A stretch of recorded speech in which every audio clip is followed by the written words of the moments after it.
Morning breakfast skip பண்ணவே கூடாது. அது ரொம்ப பெரிய தப்புன்னு சில பேர் சொல்றாங்க. பட் கொஞ்சம் பேர் என்ன சொல்றாங்கன்னா, இந்த விவசாயம் பண்றவங்க, கல்லு மண்ணு தூக்குறவங்க இவங்கலாம் தான் வந்து 3 வேள சாப்பிடணும். நம்மலாம் 2 வேள சாப்பிட்டாலே போதுமானது அப்படின்னு சொல்றாங்க. எத நம்புறதுன்னே தெரியல. பசிக்கும்போது சாப்பிட்டுக்க வேண்டியதுதான். என்ன சொல்றீங்க? அப்படிதான் நான் இன்னைக்கு காலையில கொஞ்சம் லேட்டா எழுந்ததால சாப்பிடல. கொஞ்சமா நட்ஸ் மட்டும் தான் மார்னிங் எடுத்துக்கிட்டேன். மத்தியானம் இதுதான் என்னோட லஞ்ச் பிளேட். நம்ம வந்து வெஜிடபிள்ஸ் நெறைய செய்ய டைம் இல்லாத போது, இந்த மாதிரி வெஜிடபிள்ஸ கிரேட் பண்ணி கர்ட்ல சேர்த்து சாப்பிட்டுக்கிட்டோம்னா, டைம் கொஞ்சம் சேவ் ஆகும். ரொம்பவே பாசிட்டிவான டே.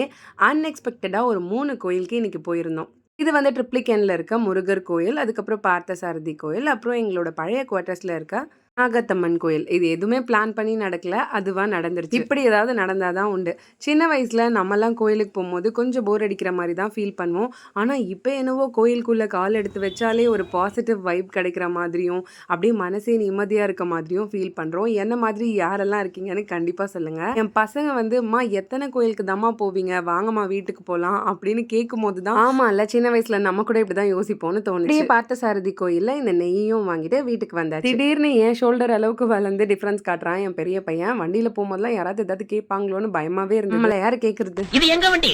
அங்க ட்ரிபிள்ஸ் போவோம், ஃபோர்ஸ் போவோம், பையசி போவோம். நினைச்சுக்கிட்டே வீட்டுக்கு வந்தாச்சு.